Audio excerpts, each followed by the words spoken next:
Hello again, everyone. I'm back with another update here. I'm currently at the rest area on I-84 in, don't remember the name of the town. It's past Baker City going westbound, Oregon. It's a nice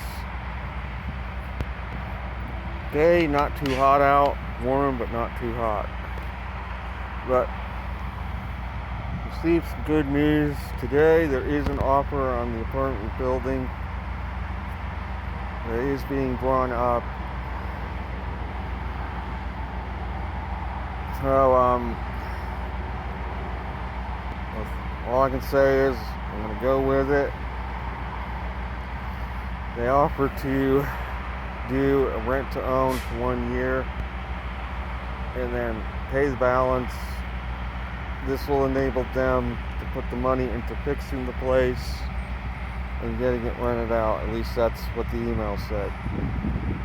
Sounds like a reasonable plan to me. I did accept the offer. Person does seem to know what they're doing. They renovated another building in a different town not too far away under similar circumstances. So they have made an offer, so the place is going under contract shortly.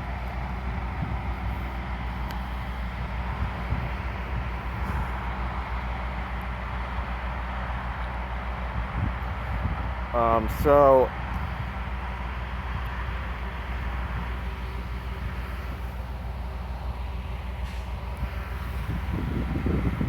still heading to Portland, still about 5.5 hours out.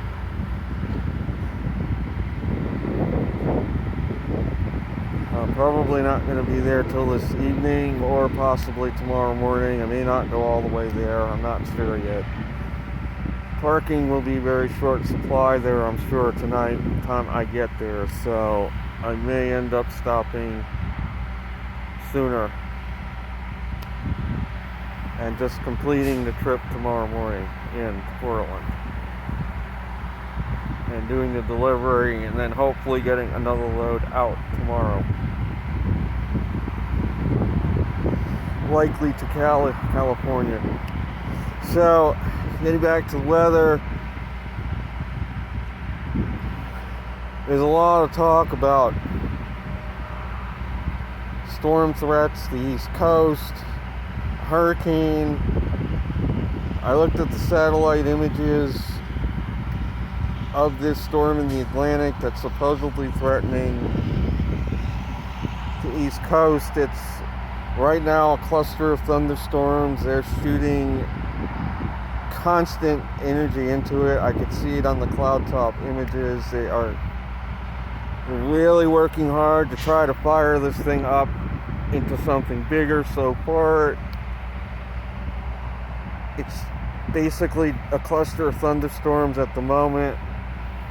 I don't feel there's enough heat energy there to turn it into a hurricane. I think the worst thing that will happen is they'll manage to keep it intact. Maybe it might graze the East Coast, New England, with some winds and heavy rains, but I don't see it being a major catastrophe or anything like that. It's a lot of wind and rain, like a nor'easter, and that's probably about what's going to happen with it at most.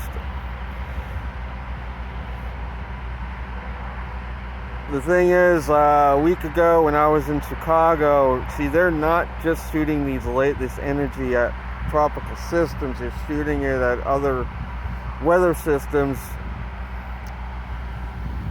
including frontal systems or reconnaissance. They're doing the same thing to enhance thunderstorms, make them worse or make them stronger.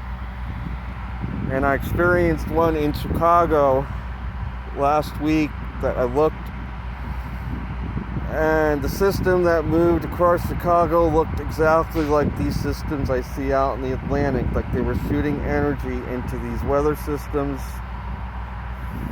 And if I had been out over the Atlantic Ocean and I experienced what I did in Chicago, yeah, you would think it's a tropical storm. With the wind and the rain lasting over an hour like it did, constantly blowing, constantly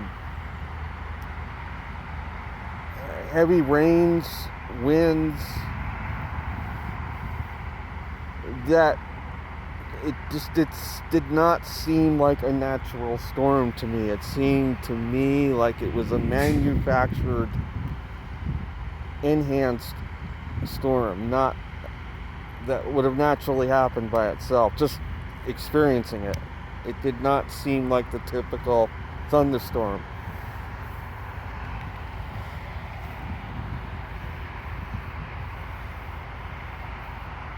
And so it could very easily pass for a tropical storm. Sure, it had 30, 40 mile an hour winds blowing. It had gusts that were higher. The rain was falling in sheets, lightning. And it did that for about 2 hours straight. Out over the ocean, yeah, you definitely would think that was a tropical storm. You flew an aircraft into it, you would think it really was a tropical storm. And that's what they are doing with these systems. They are shooting some sort of top secret laser energy from space down, strategically directing these beams of energy to certain places, to not only at the storm itself but around it, to fire up thunderstorms around the periphery of the storm, to get the air to rise, to increase the outflow so the storm gets stronger. I've been studying meteorology all my life. I could see very clearly what's being done.